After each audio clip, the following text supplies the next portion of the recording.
This woman's got your nose wide open. You've been emasculated, and you can't take responsibility that you sat around and spent time in a tattoo shop and worrying about your guns and how you look rather than further developing as a quarterback. And your job got snatched by Blaine Gabbert. And rather than take responsibility, let's blame racism.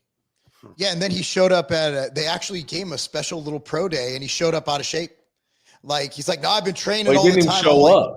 He didn't show up. He wanted him to go show up where he decided to have the workout at some high school. And then where he was, dude came in with a pot belly saying he's an elite athlete still. And his movement was terrible. I mean, it was just fascinating to watch that people were like, well, every time a quarterback did bad, everybody be like, oh, Kaepernick could have done that. Dude, I don't think people understand how hard it is in the NFL. Like, look at LaDainian Tomlinson, like unstoppable, gets turf toe, loses like a half a step and is no longer dominant again.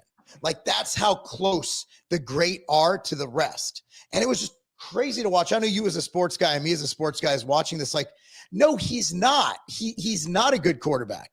He could probably be a third string guy in case two people get injured in one game, God forbid. But it's just crazy watching that whole thing unravel. Did we freeze up? Yeah, he froze up. Yeah, I think he could have been a good backup quarterback, but who wants a guy with a bad attitude in their locker room? Nobody.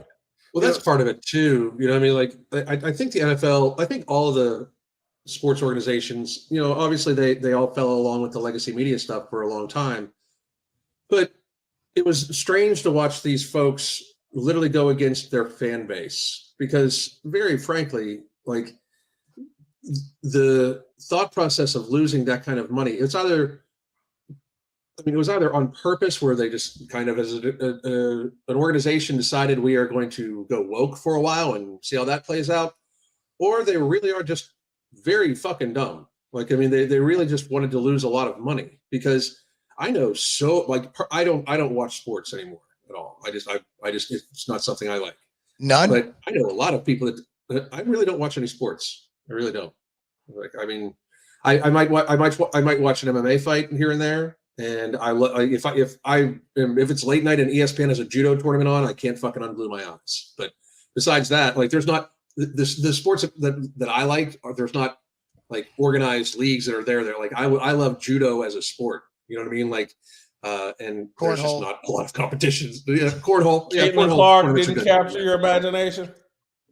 Caitlin Clark, man, she's a baller. I think they did a fabulous job of trying to like revitalize the WNBA, and then watching all those women get in the fucking way of it was wild to me. Like totally crazy. Wild. Like, okay, we're finally have a lot of people watching you now. Now you guys can show yourself to be professionals and try to start earning more money and get more asses in seats, and then they fucking but like, Caitlin kind of backed down. You know, she was like, what is it? I was carried on the shoulders of black women. Yeah. No, you weren't. You were carried on the shoulders of training your ass off for 5 hours a day and taking 800 jump shots a day, and just being a better player. Right. But she's almost forced. Like, imagine if you live in a fraternity house and everybody beats you up every day or makes fun of you. And so if you have a different belief than them, so she's in a weird spot where she has to coexist with these people. And I don't mean these people, like the people she's around. Didn't want to clarify. So I understand having conviction, but I think at the end of it, she has to actually work with these people every single day. And I don't like it, but I can kind of understand why she'd give in, because before she just didn't say anything, but I'm sure they're chirping at her every day in the locker room. You know, I'm sure locker rooms for women are similar to men. She's getting chirped at every day. She hears the media talking. She hears Ryan Clark and Jamil all talking about, oh, she's just famous because she's a white girl. No, I mean, she's a generational player. What do you think, Jason? Well, she's the most exciting thing to happen to women's basketball and women's sports in my lifetime. I think she's the biggest star in sports right now, period, end of story. Wow. Bigger than LeBron James. Yep. She's right there where Tiger Woods and Michael Jordan was in terms of she actually moves the needle.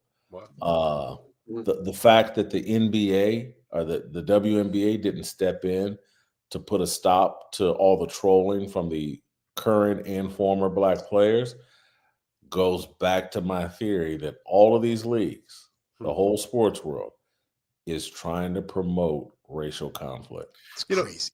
Jason, that does work right in there, doesn't it? Yeah. We were talking about Colin Kaepernick and him claiming to get blackballed because of his faux political stance. But I remember a quarterback that I went to college with, Tim Tebow. He won a playoff game in the NFL against the Pittsburgh Steelers. And then just a couple of years later, he couldn't even find himself a third string job. Do you think Tim Tebow was blackballed for being a Christian? I think that we were so secular at the time that blackball is just like they created a noise around Tim Tebow that made it not worth the hassle. Hey, if Tim Tebow's your backup third string quarterback, but the media is coming in asking about him every day, and we can't really talk about the starter, and we're talking about something that really doesn't affect us day to day, that is people just saying, hey, it ain't worth the hassle. I think it's wild that someone taking a knee and honoring Jesus Christ became that polarizing. It speaks to how sick our culture is, that some guy that isn't getting in other people's face, isn't trolling. It's like we're happier that Angel Reese trolled Caitlin Clark at the end of a basketball game than we are that Tim Tebow would take a knee and have a brief moment to celebrate Jesus Christ. That was really controversial and polarizing. It says something about how sick our culture is. 100%. You're absolutely correct. I did some research, a little bit of research before Jason came on the show today. I found that in 1998, you were suspended by the Kansas City Star for heckling fans at a Kansas City Chiefs game. What was that about? You really don't know? No. I mean, I've been watching you on TV for a long time, but 98 is a little old even for me. So the Chiefs are playing the New England Patriots. Drew Bledsoe is the quarterback, and I'm in a press box. It's a cold day, and the New England press box at that time, the fans could stand up and turn around and look into the press box. They were nearly face to face with you, and so they were doing that and going back and forth with me. And so I would write little notes on a slip of paper and put it up against the window or something like, it's warm in here, because they're sitting outside in the cold. And look, I used to be a big dumb jock, think like a big dumb jock, and speak like a big dumb jock. And so we're trolling people back and forth, and I write Drew Bledsoe, gay, ? And I put it against the deal. And